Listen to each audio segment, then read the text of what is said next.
Assalamualaikum warahmatullahi wabarakatuh. Hai Sobat Sehat, gimana kabarnya?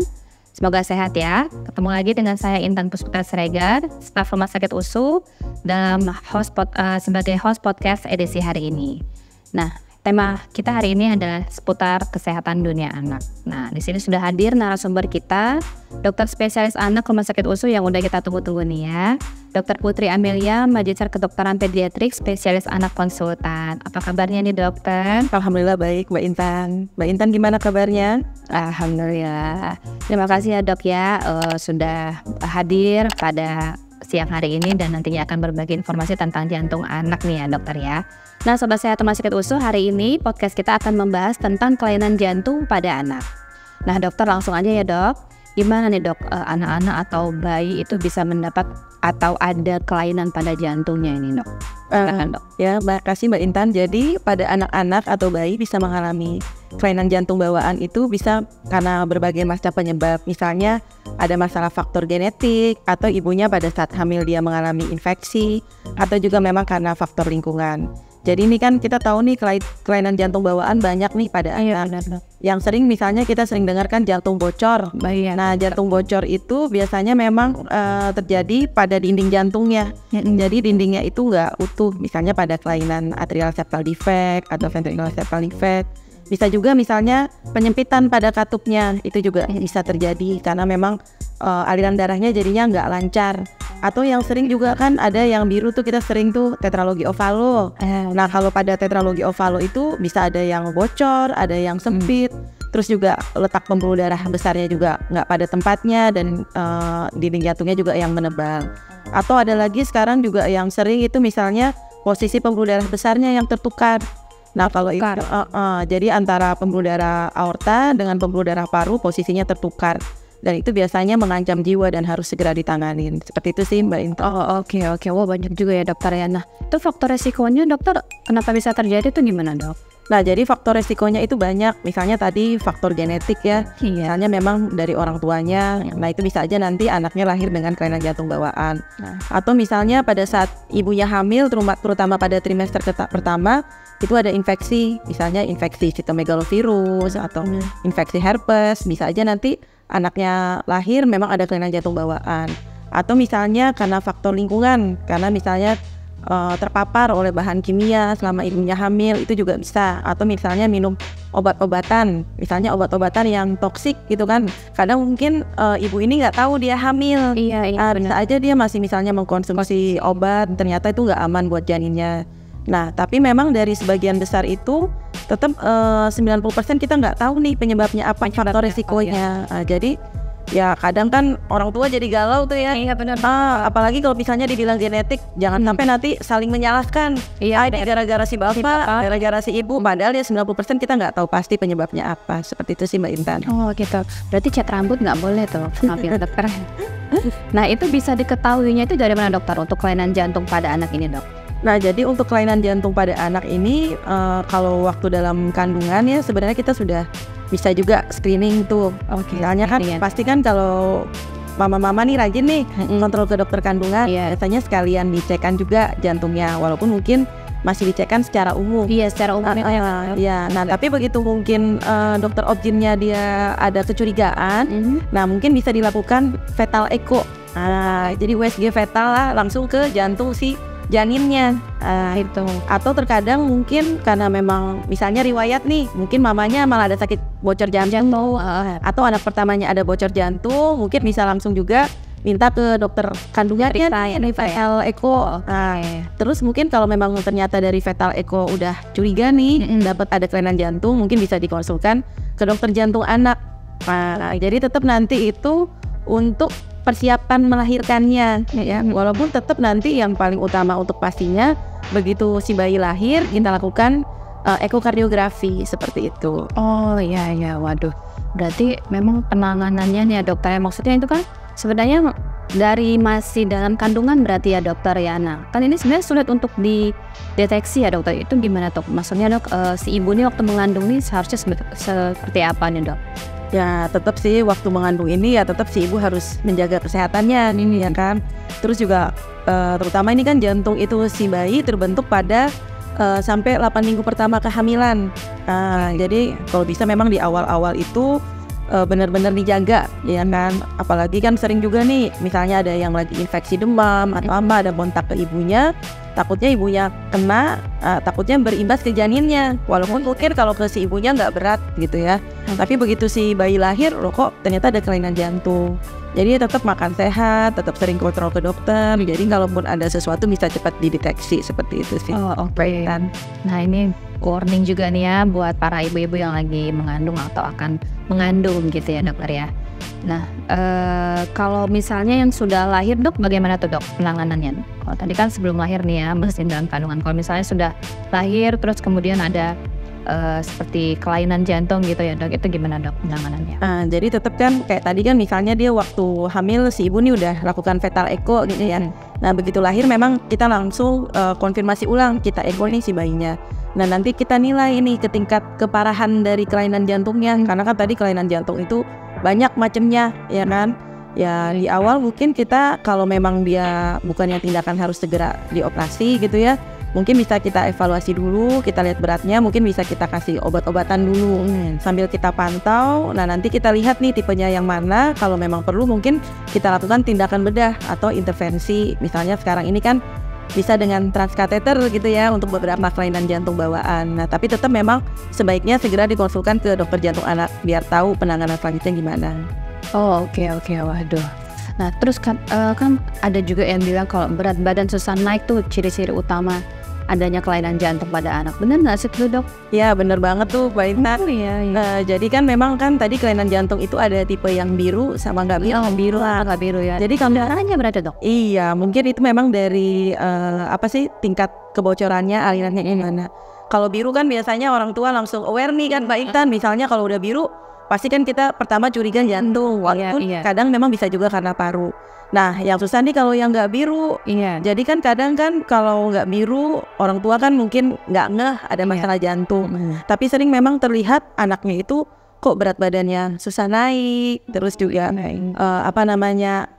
pertumbuhannya juga kadang mungkin agak ketinggalan gitu ya. Nah itu memang karena pada anak dengan penyakit jantung bawaan itu memang biasa kita bilang gagal tumbuh, failure to thrive ya kan. Jadi memang itulah yang terlihat, walaupun memang ya ciri-ciri yang lain juga ada sih selain berat badan gak naik. Bisa aja misalnya nih anaknya nih masih bayi, kita lihat kok kalau dia menyusu agak terputus-putus kayak capek, atau misalnya kita lihat nih kok kalau nyusu kok dia berkeringat gitu kan. Di dahinya ada keringat-keringat kecil kan. Karena kan kalau pada anak ini kan aktivitasnya beda sama dewasa atau yang anak yang lebih besar. Kalau anak yang lebih besar kan mungkin dia kalau main dengan anak seumurannya kok dia agak gampang capek. Nah tapi kalau bayi ini biasa kita lihat dari misalnya aktivitas menyusunya seperti itu sih. Itu yang tadi yang terputus-putus kalau berkeringat seperti itu ya dokter. Iya benar. Waduh ini harus warning juga, kadang-kadang kan ibu-ibu kan nggak apa-apa nggak naik, yang penting masih lincah gitu. Benar banget. Sebenarnya enggak ya dokter ya, tetap dipantau gitu ya dokter ya. Karena kita lihat juga nih tingkat kenaikan berat badannya gimana kan, kita kan sekarang udah ada kurvanya ya, KMS tuh kan. Jadi kalau memang dia cenderung nggak naik malah turun, ya bagusnya dievaluasi. Mungkin awalnya ya walaupun nggak curiga sakit jantung ya ke dokter anak dulu, ke gizi atau ke dokter tumbuh kembang. Biasanya tuh mereka screening untuk menyingkirkan, karena kan kalau makin lama takutnya keadaannya makin berat, makin susah ditangani. Seperti itu sih Mbak Intan. Aduh jadi kepikiran nih sama anak-anak di rumah. Oke. Nah terus dok, memang beda nih dok antara jantung anak dan jantung dewasa itu sebenarnya beda ya dok? Ya sebenarnya sih kalau pada pasien anak tuh ya, kalau penyakit jantung biasanya memang dia tipenya yang penyakit jantung bawaan. Jadi memang dari segi strukturnya tuh waktu lahir udah ada masalah, dan ya kan beda sama dewasa. Kalau dewasa misalnya karena ada masalah di koronernya atau misalnya ada penyumbatan atau sebagainya. Terus juga untuk penanganannya juga berbeda kan pada anak dan dewasa.